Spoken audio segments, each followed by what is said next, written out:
बघूयात पुढची मोठी बातमी। अजित पवार यांच्या अपघाती मृत्यूच्या नंतर आमदार अमोल मिटकरींनी काही सवाल विचारलेले आहेत। आता यावरती विरोधी पक्षांनी देखील सवाल उपस्थित करायला सुरुवात केली आहे। अजित पवार यांचा मृत्यू हा रहस्यमयी असून जस्टिस लोया प्रकरणाची आठवण झाल्याचं खासदार संजय राऊतांनी म्हटलंय। भाजपच्या भ्रष्टाचाराची फाईल आपल्याकडे असल्याचं ते वारंवार म्हणत आणि भाजपच्या भ्रष्टाचाराच्या फाईल संदर्भात बोलल्यावर 10 दिवसांमध्ये अपघात झाला असं राऊत यांनी म्हटलं आणि गंभीर अशी शंका देखील उपस्थित केली। तर हा अपघात संशयास्पद असल्याचं काँग्रेसचे प्रदेशाध्यक्ष हर्षवर्धन सपकाळ यांनी देखील म्हटलंय। अजित पवार जे वारंवार सांगत होते माझ्याकडे भारतीय जनता पक्षाच्या घोटाळ्याची फाईल आहे आणि मी उघड करीन, हे त्यांनी 15 जानेवारीला सांगितलं। हे त्यांनी 15 जानेवारीला सांगितलं आणि पुढल्या 10 दिवसामध्ये त्यांच्या विमानाचा अपघात होऊन त्यांचा मृत्यू झालेला आहे। हे रहस्यमय आहे। मला जस्टिस लोहियाची आठवण येते। वेळेवर पायलट का बदलला गेला हा सुद्धा प्रश्न आहे। ज्या पायलटचं नाव पुढे आला होता तो आता जिवंत आहे, कारण तो वेळेवर पोहोचू शकला नाही किंवा त्याच्याऐवजी दुसरा कपूर नावाच्या पायलटला तिथे पाठवलं। पण एक नक्की की दाल में कुछ तो काला लगता है। आपले मुख्यमंत्र्यांनी फक्त केंद्रीय मंत्र्यांना एक चौकशी करण्याच्या संदर्भातलं विनंती पत्र देऊन ते मोकळे झालेले आहेत। या संदर्भामध्ये त्यांनी तत्परता दाखवली पाहिजे।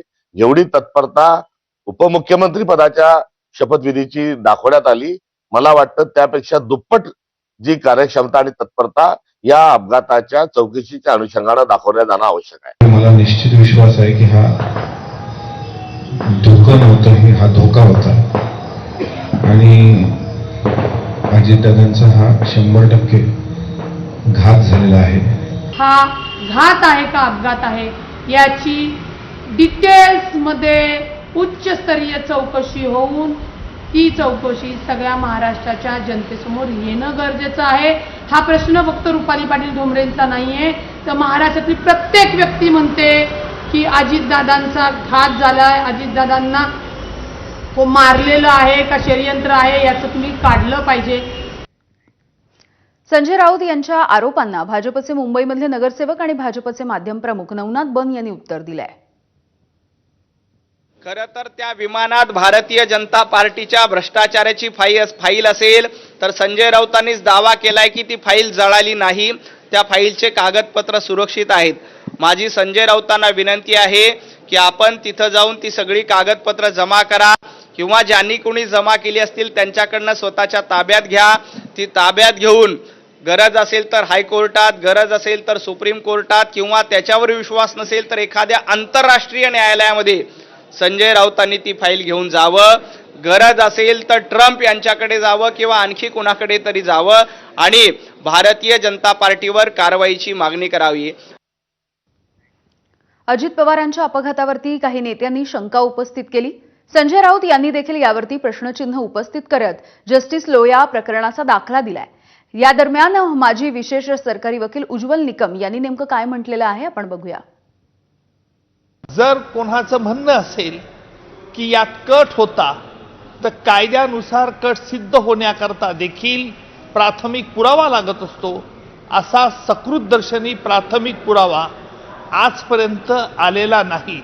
त्यामुळे मला असं वाटतं की अशा रीतीने वावड्या उडवून आपण निष्कारण एखाद्याच्या दुःखात झालेल्या निधनाबद्दल कारण गैरसमजुती पसरवतो आहेत, याचं भान संबंधितांनी ठेवलं पाहिजे। जस्टिस लोया हे एका लग्न समारंभासाठी नागपूरला गेले। त्यांच्या समवेत जे न्यायाधीश बरोबर होते ते जिल्हा सत्र न्यायाधीश यांच्याशी मी प्रत्यक्ष बोललेलो होतो। जस्टिस लोयांचा मृत्यू हा त्यांचा हृदयविकाराच्या आजारी झाला होता आणि अचानक त्यांना हार्ट अटॅक आल्याने तिथे मृत्यू पावला। परंतु दुर्दैवाने याचं देखील राजकीय भांडवल केलं जातं। हे आपल्या लोकशाहीचं प्रगत चिन्ह म्हणायचं की एखाद्याबद्दल अफवा आणि वावड्या उडून लोकांना झुलवत ठेवायचं। विमान अपघाताची घटना ही दुःखद आहे। अनेक वेळेला कार्यकर्ते पदाधिकारी त्या ठिकाणी भावनेच्या भरामध्ये शंका उपस्थित करत असतात। जर कोणाला शंका असेल तर त्या ठिकाणी चौकशी होईल असं गृहराज्यमंत्री पंकज भोयर यांनी म्हटलंय. अनेक वेळेस कारण घडलेली घटना ही अतिशय दुःखद घटना आहे. सर्वांवर दुःखाचा डोंगर त्या ठिकाणी कोसळलेला आहे. अनेक वेळेस कार्यकर्ते पदाधिकारी हे भावनेतून देखील अशा शंका व्यक्त करत असतात, परंतु ज्या काही कोणाला शंका असतील त्याची चौकशी करण्यात येईल. महाराष्ट्राचे उपमुख्यमंत्री अजित पवार यांचं 28 जानेवारीला हे अपघाती